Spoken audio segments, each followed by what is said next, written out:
இடம்பொருள் நேயர்களுக்கு வணக்கம். சின்ன மருமகள் சீரியலோட மே 19 இன்றைக்கி எபிசோடோட ரிவ்யூ தான் பார்க்க போகிறோம். எபிசோடு எங்கே ஆரம்பிச்சது அப்படின்னு பார்த்தோம்னா, உண்மையெல்லாம் சொல்லிகிட்டு இருக்க தமிழுக்கு ஒரு அதிர்ச்சி என்ன அப்படின்னு பார்த்தோம்னா, அவளை சேது ஒன்றுமே சொல்லாமல் இருக்கிறான்.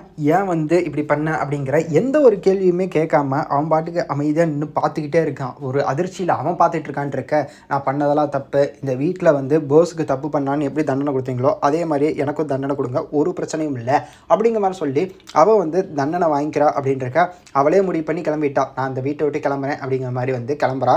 கிளம்பி போகிறாங்க. அதுக்கப்புறம் தான் சேது தேம்பி அழுதுட்டு இருக்கிறான் அப்படின்ட்டுருக்க. எதுக்காக அவள் இப்படி பண்ணா, எதுக்கு இந்த பொய்யை சொன்னா, என்கிட்ட உண்மையை சொல்லியிருக்கலாம்ல, இப்படி நான் பொய் சொல்லிட்டேன், ஒன்றும் பிரச்சனை இல்லை, குழந்தையெல்லாம் இல்லைன்னு சொல்லியிருக்கலாம்ல முன்னாடியே, இவ்வளோ கொண்டு வந்ததுக்கப்புறம் நான் அவள் அது வயிற்றில் வளர்றது எங்கள் அம்மாவாக பார்த்ததுக்கப்புறம் இப்படி பண்ணிட்டாளே அப்படிங்கிற அளவுக்கு தமிழ் எப்படி இந்த துரோகத்தை எனக்கு பண்ண முடிஞ்சுது அப்படின்ட்டு ரொம்ப அழுதுட்டு இருக்கிறான் அப்படின்ட்டுருக்க. அதுக்கப்புறம் ஒன்றுமே பண்ண முடியாதுப்பா, அவர் ராசாங்கமாக சொல்லிட்டாரு. ஸோ இந்த வீட்டில் இருக்கவங்களுக்கும் இனி தமிழ்ச்செல்வி வீட்டுக்கும் எந்த ஒரு சம்மதமும் கிடையாது அப்படிங்கமா சொல்லிட்டாங்க.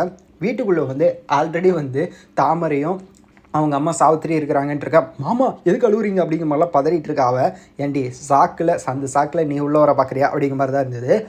ஸோ வெளியே போகிறா, அந்த இடத்துல தொடரும் போட்டு பண்ணிக்கிறாங்க. எப்படி அவள் திரும்ப உள்ளே வர போகிறா அப்படிங்கிறதுல ப்ரோமோ ரிலீஸ் ஆயிருக்கு. அந்த ப்ரோமோலேயே இன்றைக்கி நடந்ததாக காமிச்சிருக்காங்க. வேறு எதுவும் பெருசாக காமிக்கலப்பா. நாளைக்கு சோகமாக இருக்கிறதா காமிப்பாங்க. தமிழ் வீட்டில் தமிழ் தனியாக இருக்கிறதையும் சேது அவன் தனியாக ரூமில் இருக்கிறதையும் காமிப்பாங்க. அதை தாண்டி பெருசாக ஒன்றும் நடக்க போகிறதில்ல. ஸோ இன்றைக்கி ஒரே சீனில் முடிச்சிட்டாங்க அப்படிங்கிறது தான். ரொம்ப பெருசாலாம் ஒன்றும் எக்ஸ்பிளைன் பண்ணுறக்கே இல்லை அப்படிங்கிறது தான். நீங்கள் என்ன நினைக்கிறீங்க, இன்றைக்கி எபிசோட் எப்படி இருந்தது அப்படிங்கிறத கமெண்ட்டில் சொல்லுங்கள். இந்த வீடியோ பிடிச்சிருந்தா லைக் பண்ணிட்டு மறக்காமல் சப்ஸ்கிரைப் பண்ணுங்க. அப்போ தானே நாங்கள் போகிற வீடியோஸ் உங்களுக்கு ரெகுலராக வரும்.